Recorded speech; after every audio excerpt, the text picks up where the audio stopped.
Nah, tanah gambut merupakan tanah yang mempunyai lapisan atau horizon H atau hidrogen setebal 50 sentimeter atau lebih, atau dapat 60 sentimeter atau lebih bila terdiri dari bahan sphagnum atau lumut. Jadi kebanyakan tanah gambut di sini adalah kebanyakan dari lumut, ya kan? Atau kalau kita kita berat tanah tersebut itu 0,1 gram per sentimeter per kubik. Nah, ketebalan horizon dapat berkurang 50 cm bila terletak di atas batuan padu. Nah, balik lagi ke seputar tanah, ya kan? Karena kenapa kita harus belajar tanah mineral, tanah gambut, tanah virit, ya kan? Karena ketiga jenis tanah ini yang banyak terdapat di Indonesia, ya kan? Terutama untuk tanah gambut, tanah virit, ya kan? Yang jauh lebih besar atau lebih luas dibandingkan tanah dengan mineral. Kalau tanah mineral mungkin kebanyakan di Pulau Jawa, tapi akan tetapi untuk Pulau Sumatera, Kalimantan, Sulawesi, ataupun Papua itu masih banyak juga tanah gambut atau tanah virit, ya kan? Nah, kita tidak bisa menutup keadaan, ya kan? Menutup keadaan artinya ya itulah memang anugerah Tuhan memberikan tanah dengan luasan yang ada di Indonesia. Nah, tapi kita sebagai orang perikanan, kita bisa melihat potensi dari tanah tersebut, ya kan? Sehingga tanah tersebut eh, bisa atau tidak dipakai untuk budidaya, ya kan? Karena mau tidak mau ya kita pun harus memperluas, ya kan? Atau memperbanyak, ya kan, tanah-tanah yang dijadikan untuk budidaya. Artinya supaya kelangsungan budidaya di perikanan tetap eksis dan berjalan. Kita tidak bisa mengandalkan hanya tanah mineral, ataupun tanah yang ada di Jawa, ya. Tapi kita harus bisa melihat juga tanah-tanah yang ada di daerah lain. Nah, tapi kalau dengan budget lain, kita tidak bermasalah kan dari kemarin juga. Artinya kita bisa menggunakan kolam beton, kolam fiber, ataupun kolam terpal, ya kan, dengan apapun jenis tanahnya, ya kan. Nah, akan tetapi tidak semua orang mampu, ya kan, tidak semua perusahaan mampu karena investasi yang sangat besar. Apalagi kalau kita bermain dengan tanah gambut, ya kan, yang mempunyai kedalaman tertentu, ya kan, sampai ada yang lebih dari 3 meter, ya kan. Nah, artinya ketika kita membuat kolam itu harus menjadi dasar pertimbangan. Tanah yang mengandung bahan organik tinggi disebut tanah gambut, ya. Kata lain karena mengandung organik yang sangat tinggi. Nah, ada beberapa teman kita mungkin sudah bisa melihat tanah gambut seperti apa. Ada juga yang belum, walaupun hanya melihat mungkin di televisi ataupun di media sosial dan lain-lain, ya kan.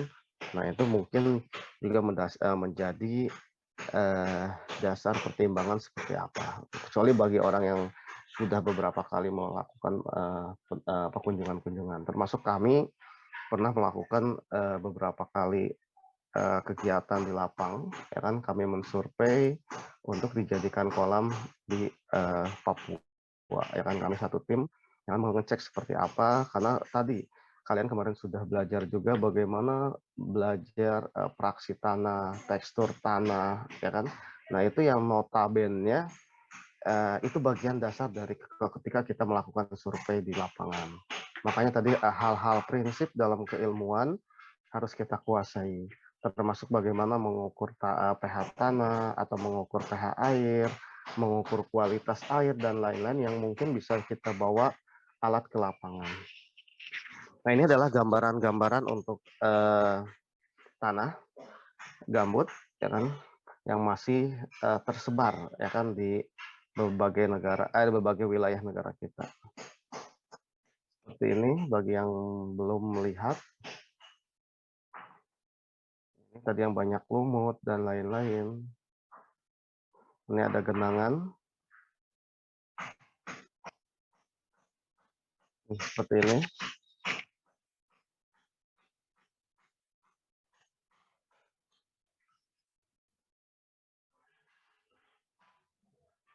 Nah, kita masuk dengan luas gambut Indonesia tadi 10,8% luas daratan.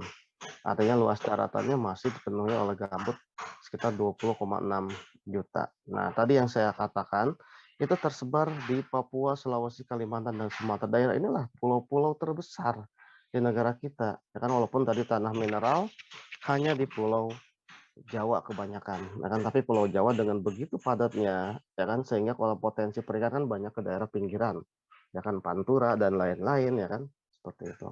Sumatera dan Kalimantan 90% adalah gambut pedalaman. Nah, ini yang menjadi dasar kita juga 90%, ya kan, ketika kita mau melakukan ekspansi ataupun pembesaran dari kolam-kolam. Ternyata tanahnya yang keadaannya adalah tanah gambut atau tanah kering. Nah, bagaimana dengan klasifikasi faktor pembentukannya?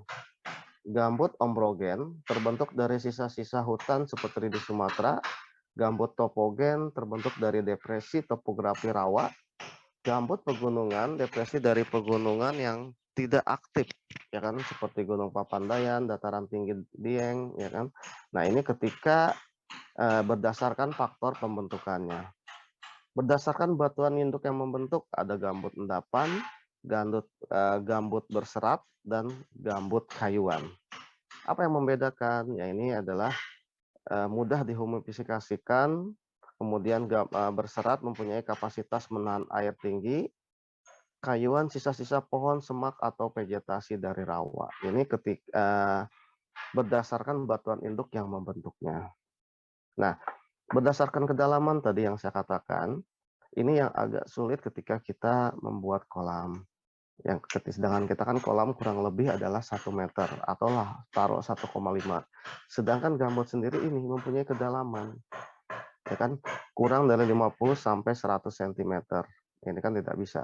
Kedalamannya 100 sampai 200. Dalam 200 sampai 300, sangat dalam, lebih dari 300. Nah, ini apa namanya?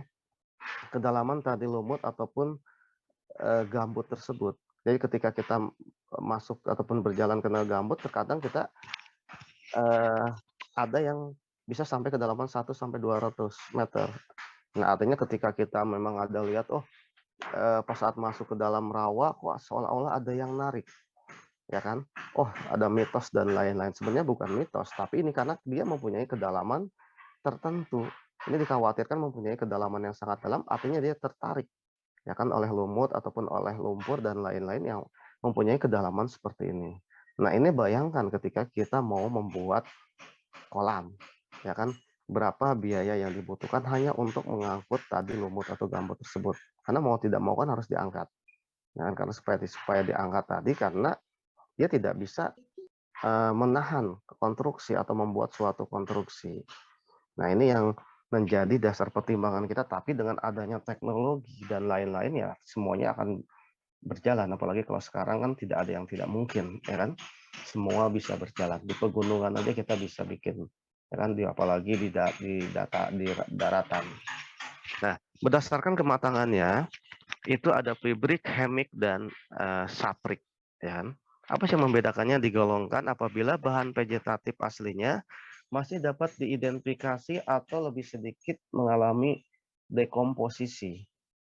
Kalau hemik, apabila tingkat dekomposisinya sangat sedang, dekomposisi dari komposisi dari tanah tersebut.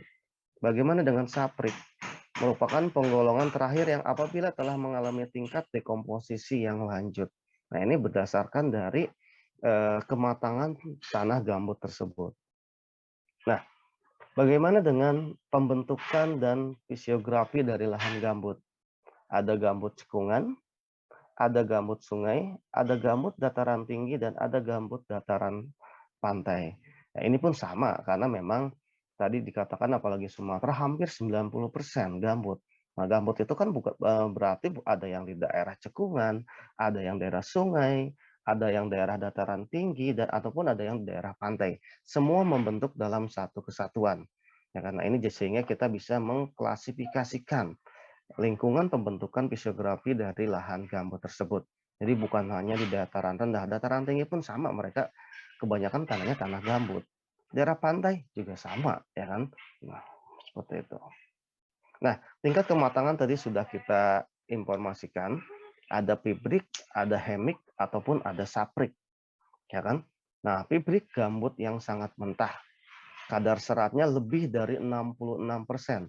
Warnanya kelabu kuning atau coklat muda. Jadi kalau melihat secara visual atau bisa mengindikasikan melihat secara langsung dari warna. Nah, bagaimana dengan hemik? Hemik itu adalah setengah matang. Jadi yang membedakannya adalah kadar serat tanah tersebut. 33 sampai 60% artinya berwarna sangat coklat. Nah, saprik itu sangat matang sehingga warnanya sangat mencolok gitu, warna coklat tua ataupun hitam, kurang dari 33% serat yang ada di dalamnya.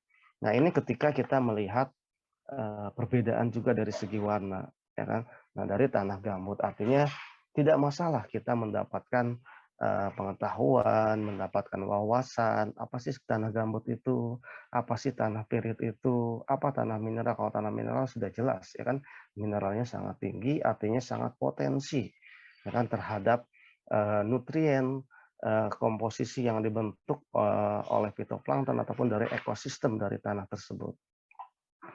Nah, gambut di Indonesia kebanyakan dari kayu-kayuan, ya tadi saya katakan, sehingga eh, kurang dapat menampung air, ya kan. Kalau melihat tadi berdasarkan dari pembentukan. Gambut dari kayu-kayuan senyawanya ini ada bisa dilihat sendiri, ya kan.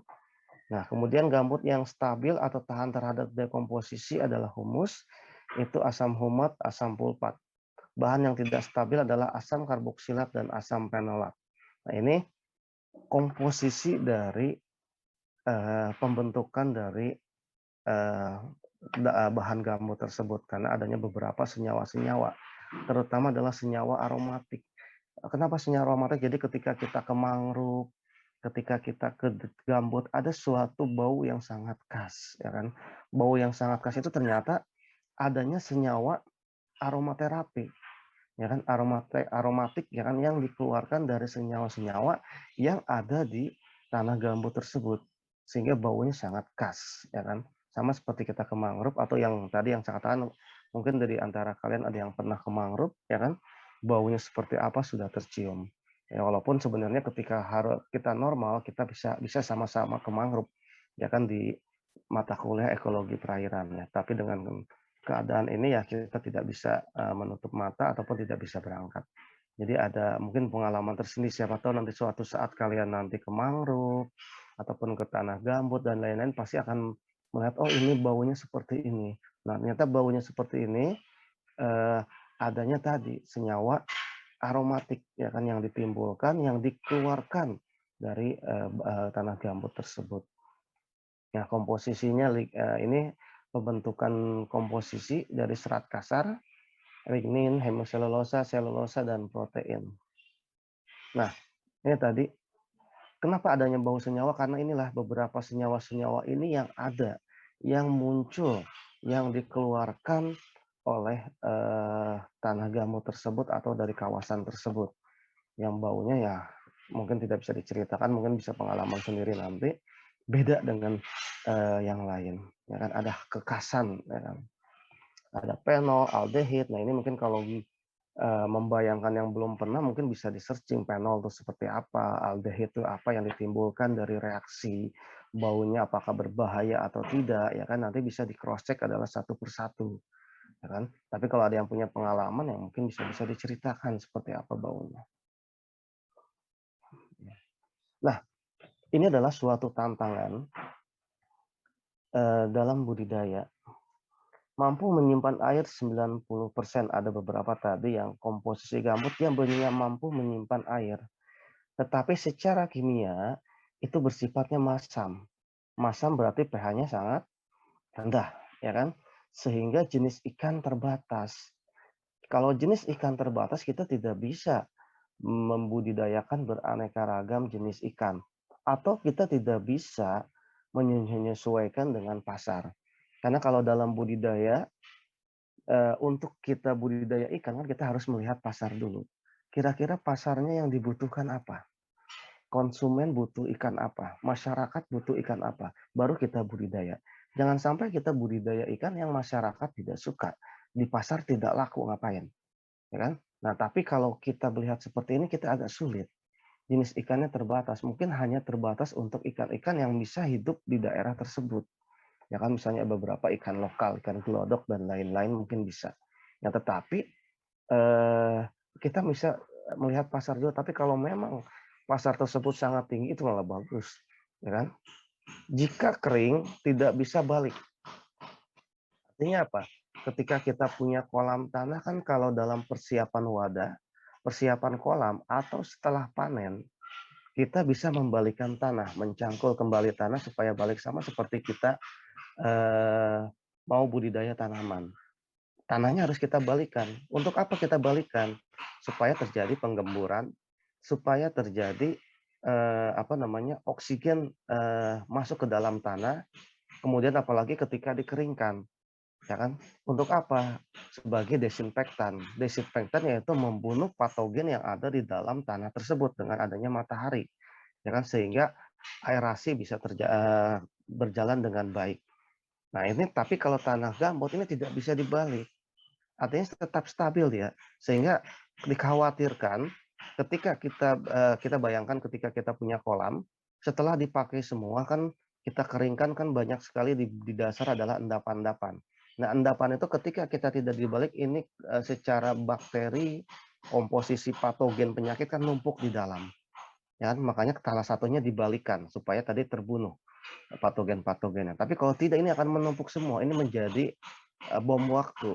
Bom waktu apa? Ketika kita melihara ikan lagi, ini tumbuhnya sangat subur. Penyakit ataupun bakteri-bakteri di sini yang merugikan nanti akan merugikan terhadap ikan. Sehingga di sini apa? Kesuburannya rendah. Satu sisi apa? Planktonnya rendah.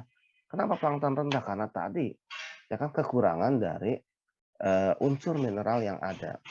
Kalau plankton jelas kalau semacam kayak karbonnya harus berapa, nitrogen harus berapa, fosfor harus berapa, itu menjadi suatu eh, komposisi tertentu untuk membentuk suatu plankton. Kerapatan volume atau berat jenisnya sangat rendah. Defisiensi mineral, bentos sangat rendah. Karena kalau diidentifikasi adanya bentos kan bahan organiknya sangat tinggi. Ya kan, bahan organiknya sangat tinggi, timbulnya bentos, indikator dari suatu pencemaran perairan atau bahan organiknya sangat tinggi tadi. Nah, ini menjadi kekurangan defisiensi mineral. Berarti kita harus menambahkan. Solusinya kita menambahkan bahan mineral yang dari luar ke dalam tanah tersebut. Mudah amblas atau subsiden, daya dukung fisiknya sangat rendah, asam organik yang sangat tinggi. Ini menjadi suatu tantangan. Tapi bukan berarti, lah sudahlah Pak, ngapain lagi nggak usah ngurusin lagi tanah gambut untuk budidaya. Tidak, ini suatu tantangan budidaya. Bisa atau tidak kita itu bisa menjalankan seperti ini. Kan kalau dalam aquaculture kan adalah salah satunya adalah manipulasi. Ya kan? Kita budidaya manipulasi ujung-ujungnya tadi profit oriented. Nah, ini mampu menyimpan air ini satu kelebihan. Bagaimana caranya? Bersifat masam kita kan sudah belajar. Bagaimana dari pH rendah menjadi pH yang stabil? Apa yang harus kita tambahkan? Apakah kita tambahkan kapur dan lain-lain? Kan bisa saja. Kesuburan rendah kita bisa menambahkan nutrien dari luar. Defisiensi rendah juga sama, kita menambahkan pupuk dari luar. Nah, ini bisa menjadi suatu tantangan ketika kita memang tidak ada lagi atau memang yang mau tidak mau kita harus menjalankan. Menjalankan apa maksudnya? Kita dituntut untuk produksi yang sebesar-besarnya, tapi kita punya lahan yang terbatas seperti ini. Ya kan? Ini bisa kita jalankan. Ini tantangan dalam aquaculture yang sekarang masih belum tersentuh. Kenapa belum tersentuh? Karena orang masih enjoy, orang masih fokus. Ya kan, di daerah yang masing-masing yang masih tanahnya bisa dijadikan kolam tanah. Dan suatu saat ya kan ketika populasi penduduk meningkat dan lain-lain kan menjadikan sebuah perumahan dan lain-lain pasti habis. Ini yang harus kita kembangkan mulai dari sekarang, minimal bagaimana strateginya, teknologi apa yang sudah mulai disiapkan. Ya, jadi suatu tantangan dari tanah gambut yang tadi notabene masih luas di daerah kita, yang sedangkan kita masih butuh juga. Karena kita dalam aquaculture sangat tinggi. Apa namanya? Tanahnya masih bisa dipakai, laut masih luas, ya artinya tadi kalau secara bidang aquaculture ya prospek sangat tinggi seperti itu. Lahannya masih sangat tinggi, baik di daratan, di air, ya kan, ataupun di laut, ya kan, masih sangat tinggi. Artinya potensi terus berkembang. Artinya tidak akan mungkin turun, tidak akan mungkin bubar dan lain-lain, perikanan tidak. Mungkin akan menjadi suatu sumber yang sangat tinggi untuk negara. Tadi sudah dikatakan pH-nya bersifat masam. Bentar ya.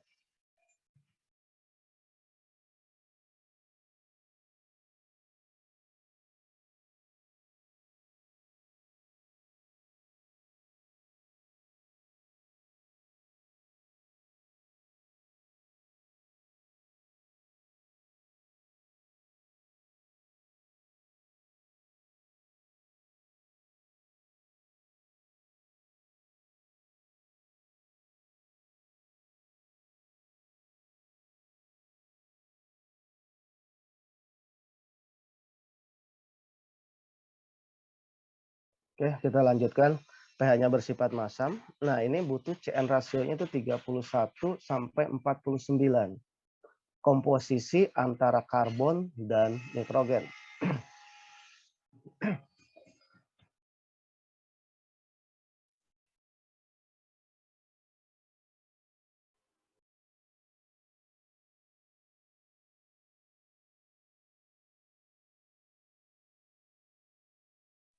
Oke, lanjutkan karena suara gerinda ya, saya kena telinga kan. Lagi ini motong apa namanya keramik. CN rasio 31 sampai 49, ketersediaan N rendah karena N organik, ya kan? CP rasionya adalah di atas 300. Itu yang sangat tinggi. Sedangkan yang baik bayangkan 100 banding 10 dibanding 1. Ini ketika mau plankton itu sangat sangat subur, sangat diinginkan atau ideal yang diharapkan untuk menumbuhkan plankton. Yang tadi salah satunya adalah defisiensi mineral di tanah gambut. Nah, kalau mau ideal, nah kita buat seperti ini. CNP 100 dibanding 10 dibanding 1. Nah, ini menjadi dasar kita, ya kan? Kita bisa makanya dengan tanah gambut, tantangan seperti apa budidaya, ya kan? Ini bisa seperti ini bisa kita jalankan dengan perbandingan. Artinya apa? Berarti kita menambahkan dari luar. Berapa C yang ditambahkan? Berapa N yang ditambahkan? Berapa P yang ditambahkan? Sedangkan kita lihat CP rasionya itu lebih dari 300. Sedangkan CP di sini adalah 100 banding 1. Ya kan? Nah, sehingga kita bisa menghitung secara matematik berapa kebutuhan dari P yang harus ditambahkan. Karena di sini terlalu banyak C-nya, sehingga lebih dari 300. Ini menjadi dasar pertimbangan kita. Kadar unsur hara gamut di Sumatera ini hanya contoh saja. Beberapa lapisan atau kandungan-kandungan yang tadi notabene masih kekurangan atau defisiensi. Nah, kita masuk ke tanah pirit. Tadi tantangan di gambut seperti itu, bersifat asam, kemudian defisiensi, ya kan? Kemudian bahan organiknya yang sangat tinggi pula. Organik tingginya bukan organik yang dibutuhkan, tapi tadi bandingkan C-nya sangat tinggi karbonnya, sampai lebih dari 300 untuk perbandingan dengan P. Nah, bagaimana tanah pirit? Tanah yang banyak mengandung unsur FeS2, ya kan? Unsur Fe-nya lebih banyak, sehingga menyebabkan relatif berbau besi atau berwarna merah keemasan. Nah, ini tanah-tanah yang berwarna merah. Jadi kalau kita ke daerah tersebut tercium seperti berbau besi.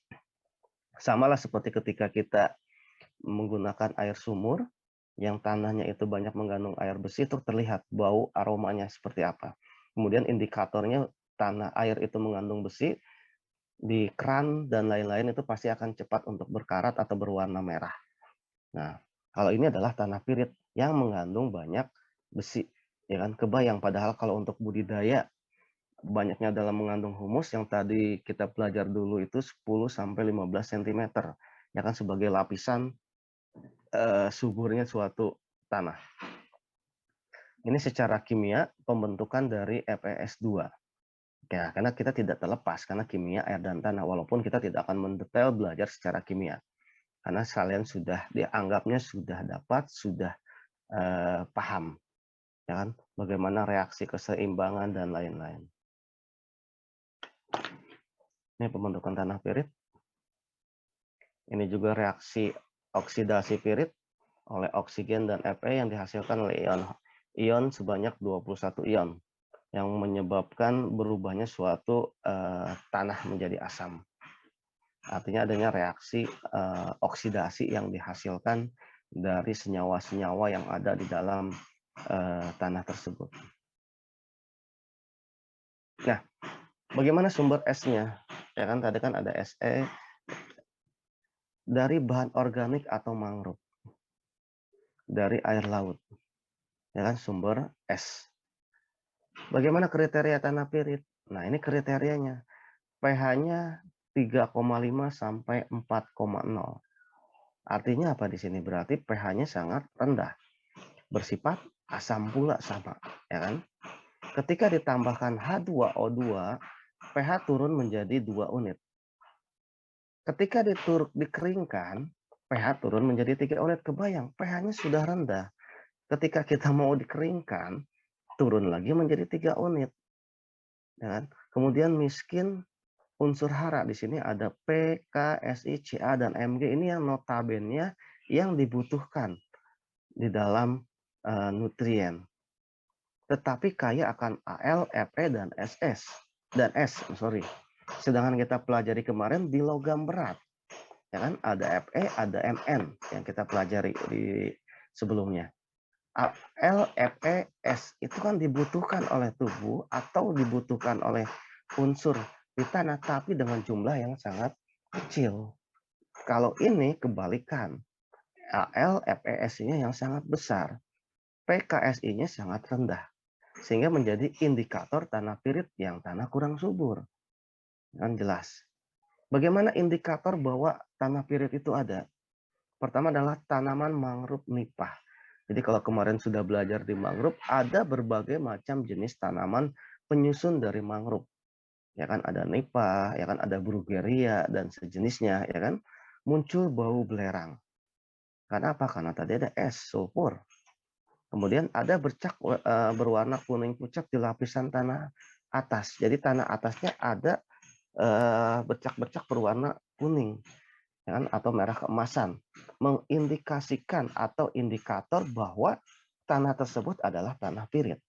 Selain tadi ada kriteria di atas tadi, ada pH, kaya akan Al, Fe, dan SS, kemudian ada indikator kalau di mangrove.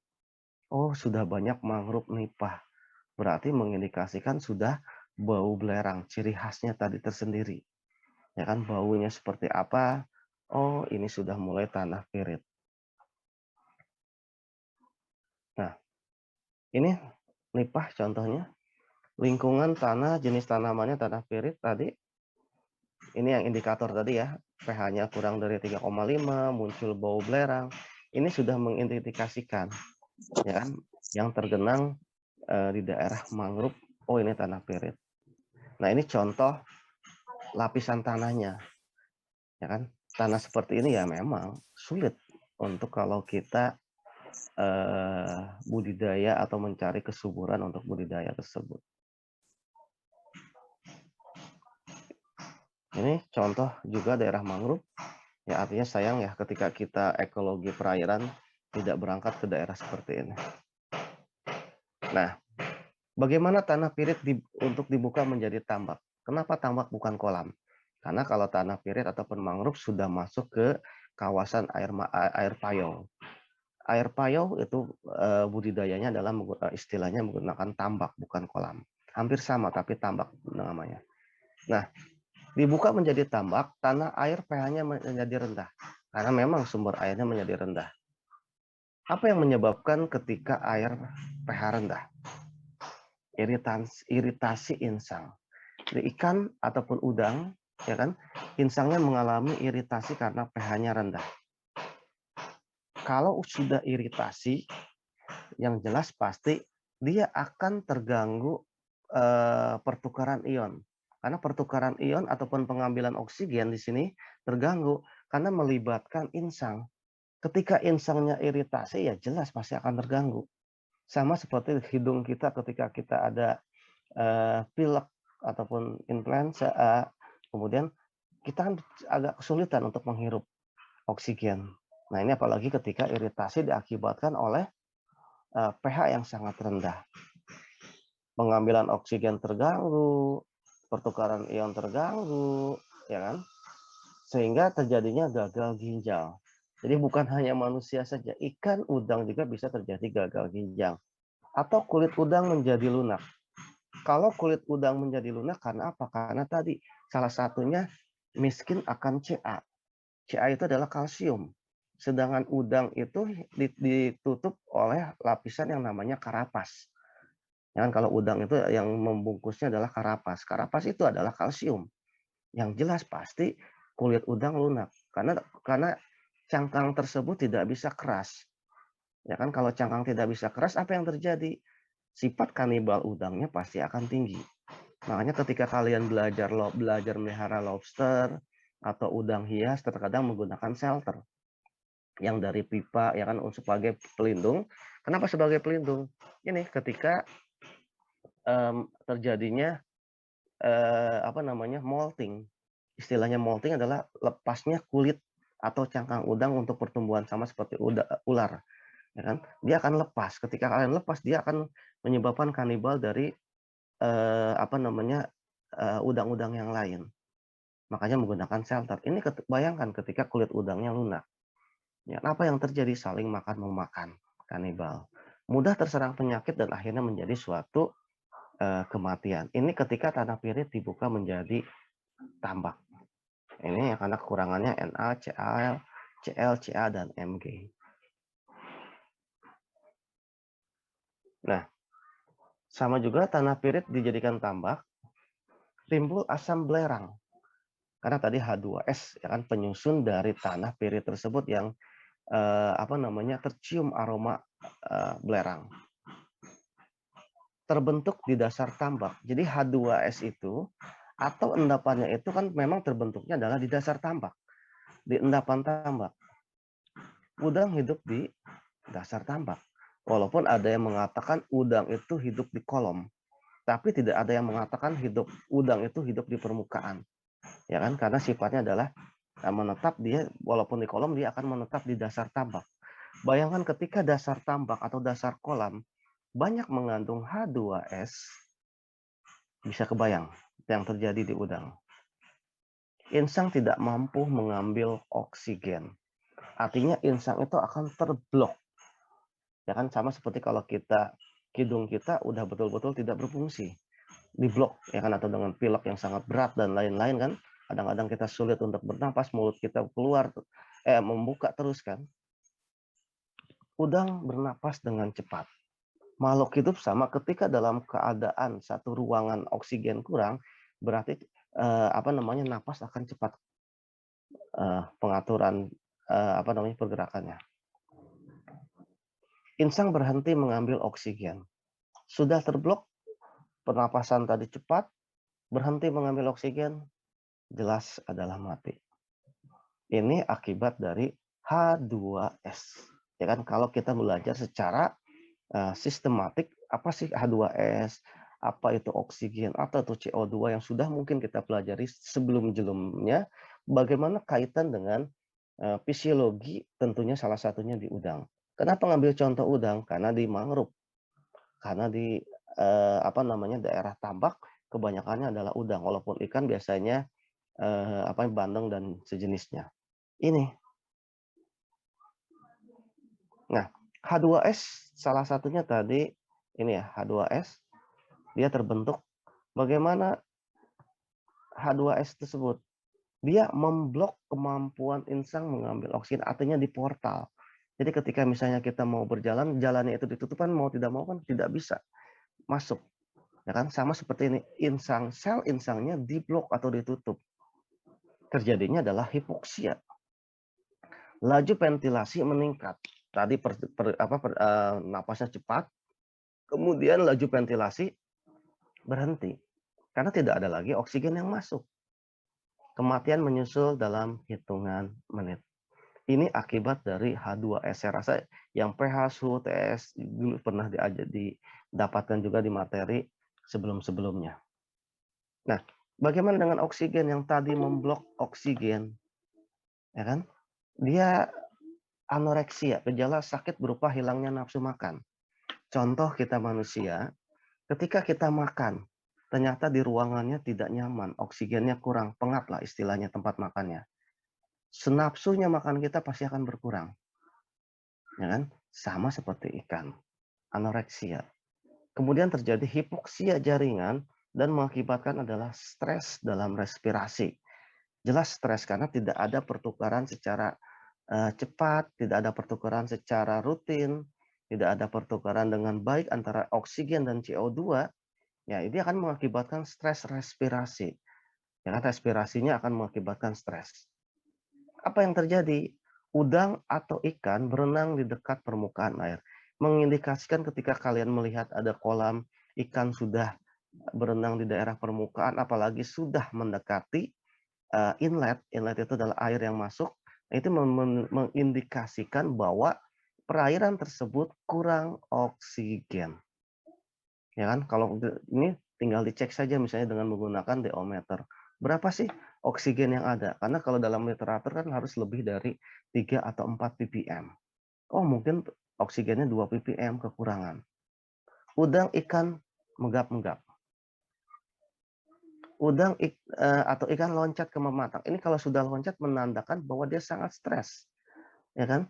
Bahwa di dalam wadah tersebut oksigen hampir nyaris tidak ada. Sehingga dia akan loncat. Sama seperti ketika orang terjebak dalam satu gedung, misalnya kebakaran di bawah, dia stres kan? Ya kalau pikirannya udah kemana-mana, dia akan loncat. Padahal loncat apa yang terjadi? Bahaya. Sama seperti ikan. Ikan loncat ke pematang, sedangkan pematang ini adalah tanah. Yang bukan habitat ikan atau udang, pasti akan mati juga. Jadi kalau kita lihat di kolam, kadang-kadang ada beberapa, kalau saya sering lihat, ikan-ikan atau udang ada di pematang. Berarti udah mengindikasikan bahwa perairan tersebut kekurangan oksigen. Ya, atau mungkin dekomposisinya terlalu besar atau bahan organiknya sangat tinggi. Sehingga dia tidak betah lagi hidup di daerah tersebut. Atau manusia minggat dari rumah karena memang sudah tidak enak lagi, tidak nyaman lagi. Hampir sama seperti itu perumpamaan. Pingsan, rentan terhadap penyakit, dan terjadi kematian. Ini akibat dari oksigen yang dihasilkan. Di perairan tersebut sangat minim, sangat kurang. Atau tadi karena di dalam perairan yang mungkin oksigennya tinggi, tetapi insangnya terganggu, terblok. Insang tidak berjalan dengan baik, ya kan? Sehingga pertukaran antara oksigen ataupun CO2 tidak berjalan dengan baik. Bisa juga seperti itu. Kalau lihat cerita tadi H2S yang memblok, ya kan? Nah, ini adalah seputar tanah pirit, tanah gambut ketika menjadikan sebagai budidaya, ada tantangan tersendiri untuk kita seorang pembudidaya, yang tapi tidak menutup kemungkinan sudah menyerah, tidak. Ini menjadi suatu tantangan, bisa atau enggak, ya kan? Dengan teknologi sekarang ya semua pasti akan bisa. Kemudian solusi-solusinya tadi asam bisa kita naikkan, kekurangan defisiensi kita tambahkan unsur dari luar dan lain-lain seperti itu. Kemudian tadi H2S tinggi kita kurangi, ya kan? Karena kita sudah mempelajari juga seperti itu. Ini contoh-contoh nipah ataupun dari mangrove. Baik, sampai sini yang bisa saya sampaikan.